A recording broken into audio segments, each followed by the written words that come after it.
Hello, everyone. Kyle AA0Z. I am here with Mike Walker from FlexRadio VA3MW. Hello, Mike. How are you? Hey, Kyle, how are you? Good. You are in a hotel room in Erie, Pennsylvania, driving down from Canada on your way to Hamvention, aren't you? Yep, correct. Left Toronto after lunch and got here, had a great pizza. Oh, nice. We start Nice. setting up tomorrow, which is Tuesday. So this is Monday night, and Monday night. we're bringing Kyle in to know what we're announcing. He has no clue. I'm so excited for this announcement. I don't know anything about this. I am finding this out for the first time right now. And so this is going to be released on Friday morning with everyone else knowing about the announcement. So for further ado, let's get into it, Mike. What does Hold on. you got one The more cat thing? the cat will be out of the bag by then. I Well, think we're actually announcing it at dinner, but for the rest of the world, yes, for here we the go. rest of the world, because the Flex Dinner is on Thursday, right? And Thursday and Friday. So someone is going to probably leak it on Thursday, but for the rest of the world, which we are premiering right now on the internet, this is the big announcement. So take it away, Mike. Let's hear this announcement. So first off, this is like a bad video. I had my AirPod Pros on, and Kyle tossed them as crappy audio for the mic. And so thanks to Dave at Radio Sport for the RS55 SL headset, which plugs right into the back of a Maestro 3 and works great.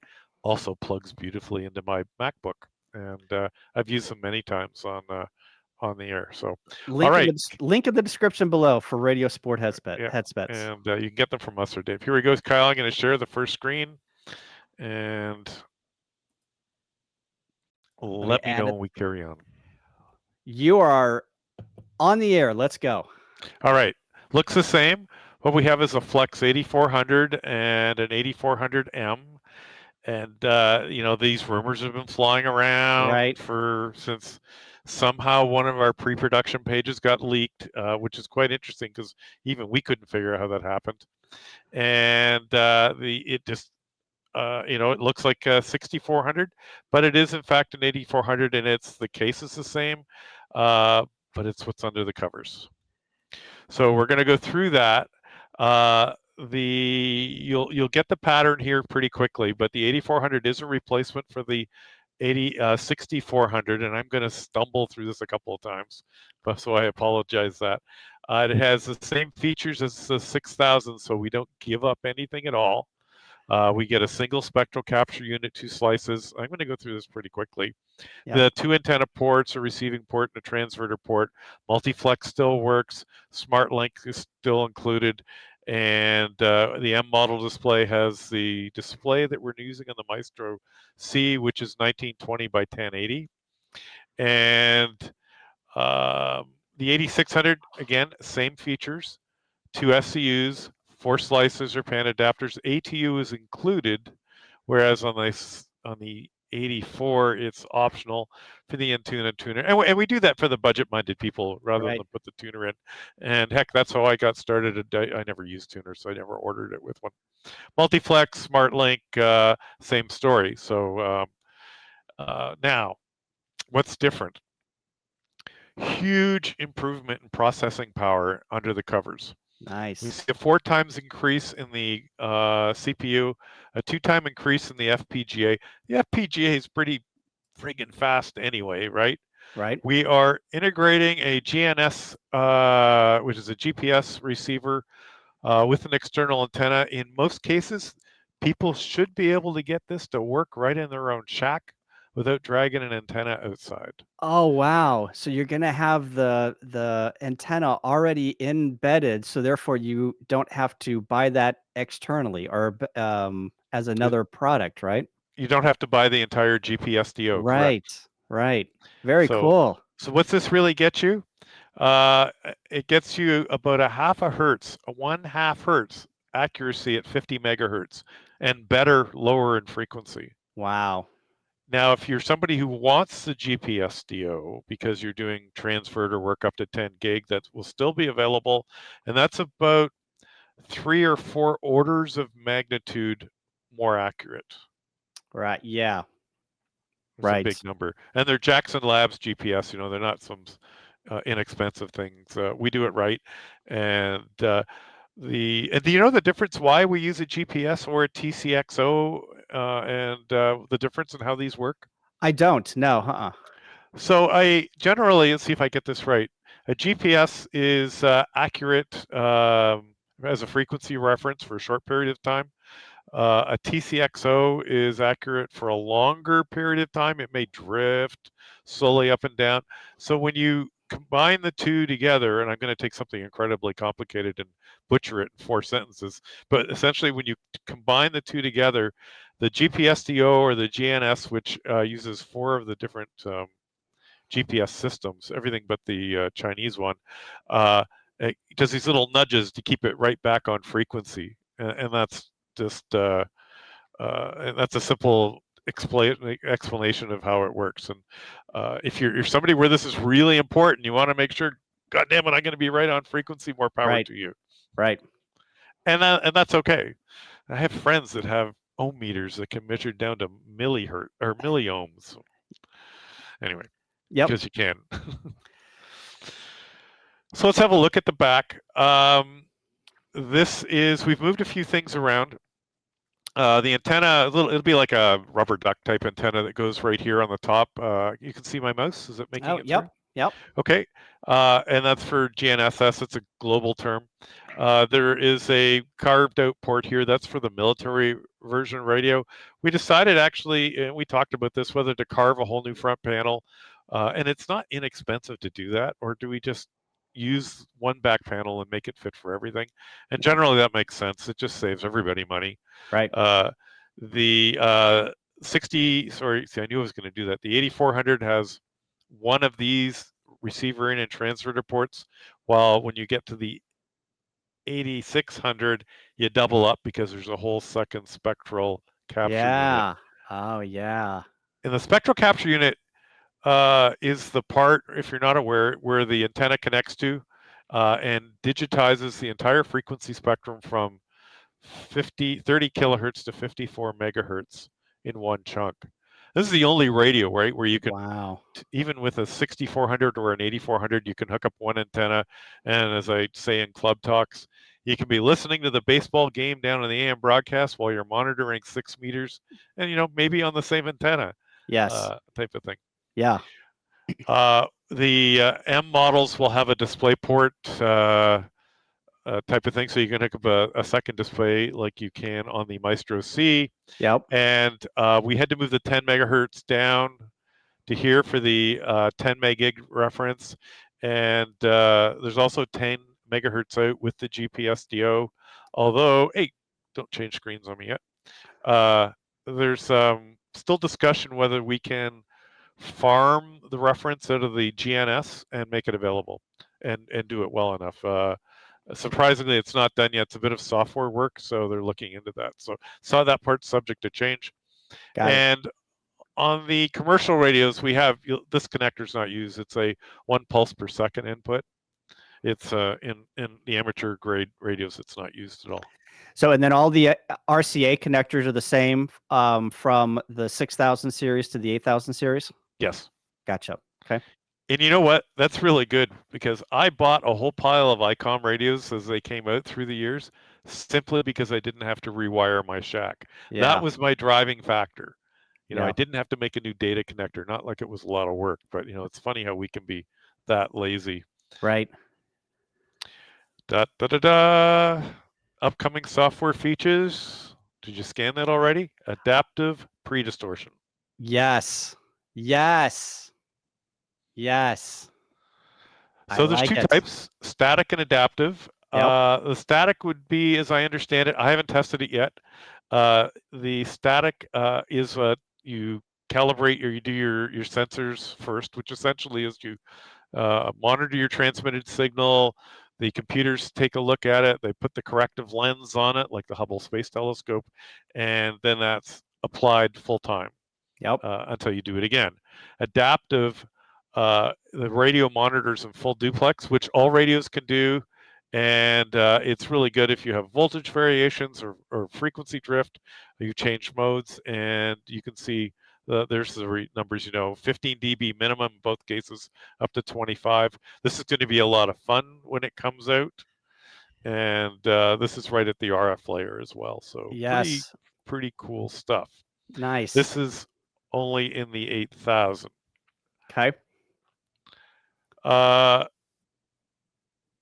I think we just talked through this. This works with 100 watts or any amplifier that's got a tap on it. Like the PGXL has a minus 60 dB tap on it. You can feed that back in. Yeah. And so the PGXL does, the Power Genius XL. There are third-party amplifiers you can work, but you'll either need to get your own tap. They're not a big deal. Companies do make them. Now, what about the 6000 series? Yeah. We had hoped to do this in the 6000 series, but we learned there's just not enough horsepower. Gotcha. So there is a solution we're looking into with an outboard box to allow you to do it in the 6000 series. We will do it, but only if it makes sense, if it's cost effective. That means if you're going to buy it, or are you just going to upgrade? And we understand the amateurs and how they shop, and the 6357446 series, or there's nothing wrong with your radio, right? Because we keep updating the software, right? But there'll be two worlds on this, and some people just upgrade because they love new stuff and they want to pick up a new warranty, and then hams come from all walks of life, and a whole bunch of different reasons, right? Yeah, some people wash their car every day, some people never wash their car, and car still gets them to work. Yes, whatever works for you. And this is sort of how it looks like. The left one, we've got just it's all built in. It just works. You add a Power Genius. You just one BNC cable back into the radio, and I assume that'll pick up one of the 4 input ports, or 2 transmitter or RX ports, and a third-party amplifier. Then you have a minus 60 dB sampler, and feed that back in. Right. And if we do this, as I understand, it's been discussed at the 6000, 63, 65, 67, 64, 66 series, the part coming back would actually go to a box that would have a CPU in it, not unlike, it's not going to be a Raspberry Pi, but something like a Raspberry Pi. And I believe we would actually connect to the serial connector on the back and probably do feed that back in through I2C data. That's just one of the many ways it's been discussed. All subject to change. It looks good on paper till you build the first 10, and then you find out what's really going on. Right. Yep. So a lot of engineering, a lot of QA going on there. Yep. And so that's all good. Here's a really interesting one. So we've built something that may not have a total solution yet. Oh, wow. Okay, ability to transmit and receive over 40 kilohertz of bandwidth. Well, wait a minute, isn't that illegal? Just sit on your hands for a minute. Yeah. Generally, this is for the digital crowd. We've had multiple DXpeditions suggest maybe if we could go a little wider, we could tell people to spread out, and we can hear the uproar. We have these conversations as well. So let's, can you imagine being on 14074 and then listening up 40? The RTTY guys are probably going to say something out loud. This all has to work together. But it's an interesting concept, though, right? Yeah. And it's cool, and even to go to, let's say, 10 kilohertz, and say Bouvet comes back on and you can actually hear them and they're running.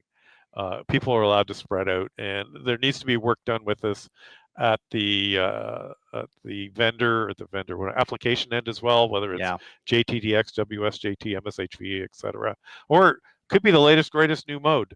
But not to worry. No, the radio will not be transmitting a 40 kilohertz wide signal. Yeah. There's a little bit of agreement there that needs to happen between the software and the manufacturers, right? Yeah.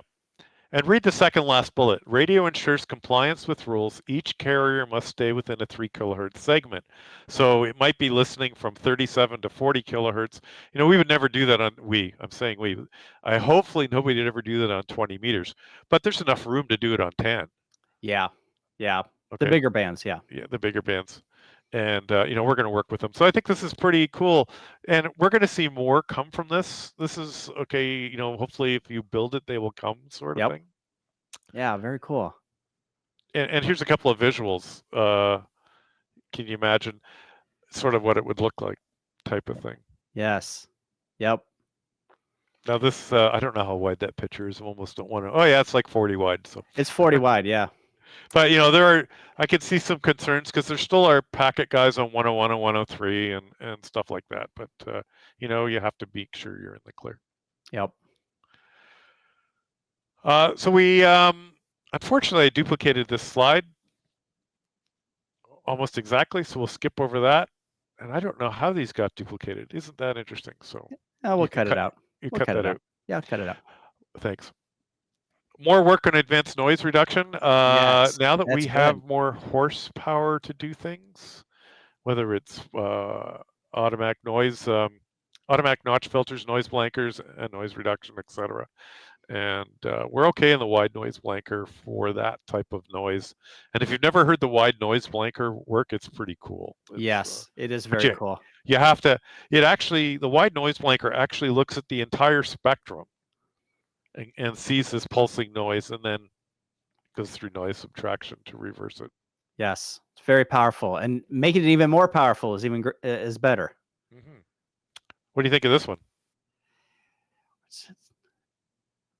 Integrated NTP time server. Yes, response to NTP requests on local network. Yes, replaces NTP servers. Oh my gosh! Yes, yes, okay. That's awesome. I mean, the horsepower is already there, right? The GPS already supplies it. I have built a couple of them on Raspberry Pis. Now I can. Yeah. I got so many Pis, I don't know what to do with. But yeah, I've got one running at the house here. Yes. Right. So this will be on there. And imagine doing a POTA event or even field day or something, and you used to have to bring your own time standard because we've gotten to that level. Yep. Now you just bring one HF radio, one FlexRadio, and away you go. And it can do everything. Yes. Great. It can do everything. That's awesome. And a few more features in Smart SDR coming. Tuner Genius integration. Yep. And analog meters. Yes, I saw that on the. We said analog meters last year, but yeah, I saw analog meters on a slide last year too. Yeah. Yeah, we apologize for that. It was, I don't know, was it like one of the round 2 things? You know, some of the commercial stuff really got a little hairy, so they always keep stealing from the amateur side, which, you know, if you run a business, you need to go where the dollars are. So this is sort of what it looks like. I think, and it's in 3.8, it's what they're trying to do type of thing, so sooner than later. That might subject to change, but now you can see tuning active. And then if you're on a Maestro, the details are available. If you drop into the Tuner Genius tab, you'll be able to see what they're set for. Yep. And the meters, analog meters. I love that meter. I love it. This has been an interesting exercise. The meters itself was easy to do. The ballistics to make it behave correctly, super hard. Wow. You know, how fast do you make it accelerate? How fast do you make it decay? Yeah. You know, it's all like inertia stuff. And anyway. So this is going to be in 3.8, you say? I'm not sure about this on 3.8, but hopefully. But apparently it's sort of done. So okay, just some fine tuning. So gotcha. Steve Hicks will talk more to that, which would have been last night and of course tonight. So right. I probably leaked out a little bit too much on that, but it's coming. And there's a power meter. Yep, looks good. Oh, even on the Maestro too. Yeah, I think it's going to look really cool on the Maestro. Yes. Oh, I love it. And because you can stack meters below the analog meter. I mean, this is my favorite display. I've got amp temperature. I have Yep. SWR, amp SWR, power out, everything all down through here. It's just I've always loved a display that gave me all my meters at once. And I agree. The Maestro, with it being compact, and over there on the right, you can see everything that's going on in that on your radio, and all of your meters are just right there. mm-hmm. Especially the level meter. The mic level meter is my favorite. Yes, I agree. Anyway, and if you don't know, you can just tap on those meters to change what they do. It's quite simple. So. Yep. And that's what we got for Dayton this year. Very good. Awesome. That is, I am excited. So the next thing that we're going to talk about here is, when is all this stuff coming out? What are the dates? What do we expect in the next couple of months? Well, I'm going to leave that. I think Steve's presenting that, or would have presented it last night Okay. on the roadmap, term you probably haven't heard us use in a long time, and so more of that to come. Okay. There is light at the end of the window, and we've been having a lot of fun with it too. So hopefully, most of this should be this year. There was, I think, the delayed one that possible would have been the 6000 series adaptive pre-distortion. Even if that gets on the target list to actually do. Yeah. So, in terms of, and here's what happens under the covers. We actually, I feed back a lot of data because myself and Andy and Dave DeCoons and some of our advisors like Lou and 2TU feedback an awful lot. This is what the field wants, because we're in touch with them all. When you come up and talk to us at a Hamfest, we actually always have postmortems, and what did you hear a lot of? Yeah. We take things we see online with a grain of salt, unless there's 1,000 Me Too's to it, right? Yep. And this is why we always ask you to go to the Flex community and up and down vote ideas. They're all ideas and input to things as well. We've had a couple of really verbal people about something in particular, but what you want really makes sense, but does it sell more radios? Yeah. Which is what our finance guys always say. Will it sell more radios? So. Yeah. Yeah. And that's a fine line between making people angry on giving them exactly what they want, but also doing the research and development to actually put it in, and what is your ROI on that feature, right? Right. Yeah. If, you don't want to spend $100,000 in development if you're never getting that money back. Right. Right. And so it's sort of the 80-20 rule. We try to make everybody in the middle of the 80 part of the curve, the bell curve, happy. And there is no perfect radio. I've been a ham for, wow, it's like a half a century this year. And that's why people have multiple radios. Hey, this one does digital better. That one does, a hand sending CW, and this one's beautiful. My noise blanker works different on my X than Y. I know people that still pull out Collins radios, and they have amazing noise blankers. Yeah. But they're all different. It's not like there's hey, your noise blanker will follow this IEEE standard. It doesn't. Well, that's the great thing about the market, right? Is if you don't have a radio that does what you want it to do, you can go out and buy another radio that does that, right? And that's the great thing about the radios that are out on the market today. So they all have a niche, and they all serve a purpose, and it all depends on what niche and purpose you want that radio to do will dictate the one that you buy, right? Right. And if you've never seen me speak before, I'm a ham operator first. And if I even sort of retired from FlexRadio, I don't think I'd change my equipment. But that's just me. So when I speak highly of us, it does what I want to do, right? Yeah. So.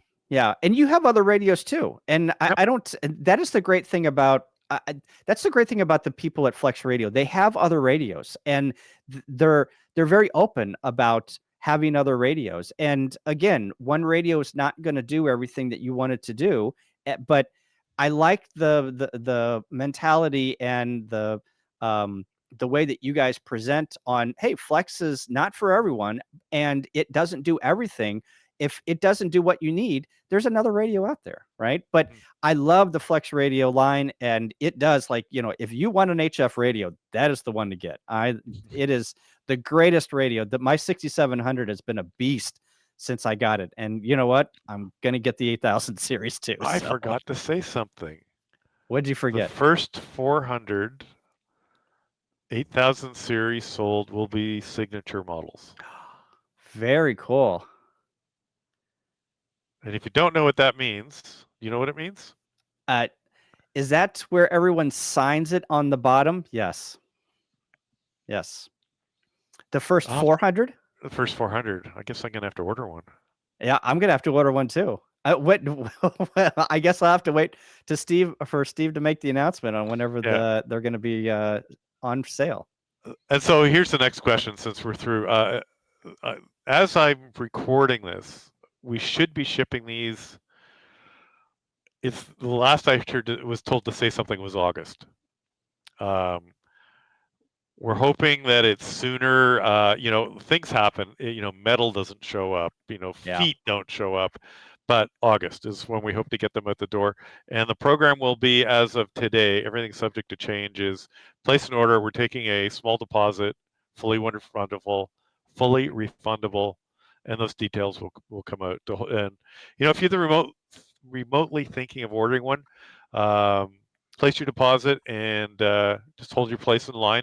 The sooner you get in the lineup, the sooner you get your radio. Yep. And if you're new to FlexRadio and you've never tried one of our radios, grab one. You know, we have a 30-day return policy. You don't like it, doesn't work for you, don't like the screen layout or the ergonomics, that's okay. You know, we get it, as we were just saying. Send it back. You know, we get about one a year. Really? Two a year. Wow. And people phone, like, I haven't done one in a long time. The last person I said, yeah, no, I send my money back. Sure, can you tell? No problem. Can you tell me what you didn't like about it? Well, I want my money back. And I went, that's okay. We're going to give you money. Tell me what didn't work for you. Yeah. Well, it turned out he didn't understand. It's noisy. I said, well, did you deal with the AGCT? The what? Oh, just a second. And we spend a few minutes on the phone. And, wow, is that ever quiet? I don't want my money back anymore. I don't want my money back. Oh, you need another week? Take another week. Yeah. You know, that's just work with us on it. You know, we're human great. too. Yes. So. Yeah. Probably not. I don't know if you can answer this question. If not, I'll edit it out. Can I put my order in at Dayton or? Yes. Okay. So I can put my Friday morning. By the time you release this, we should have a deposit page up. Oh, okay. Very good. So you can go to the FlexRadio website and put in a deposit on the website, or you're going to be taking orders at Dayton that I can walk up and say, I want to put my order in, and it will go in line. Yeah, and we will capture those funds. You know, there's the pre-auth, and then okay, so we will actually capture that amount of money and put it. Actually, goes in an escrow for the deposit. Yeah, for the deposit. So yeah. But as I said, you can get it back if you want. So yeah, it'll be a single page, single link with a drop down. You know, hey, I'm Kyle. I'm going to order an 8600.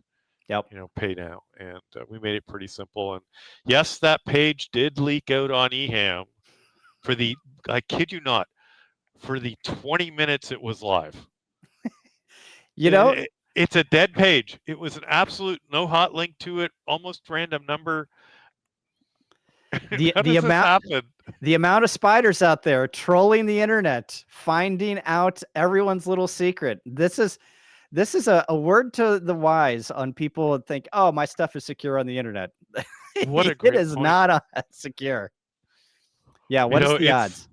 And I guess I'll let out some marketing secrets too. So you sit there and go, no, and then, oh, well, we'll just let it leak. It'll just get the spin up going. There's no such thing as bad press, right? So it's been fun to watch. Some of the other vendors think that there's a lot of bad press out there, but we won't mention their names. Well, it's okay. It's okay. And we have partnered now with DX Engineering, by the way, for some of the 403A products as well. Oh yeah, that's right. Amplifiers and tuners. They're going through tuners, like they're selling a lot of tuners. It's great. Good.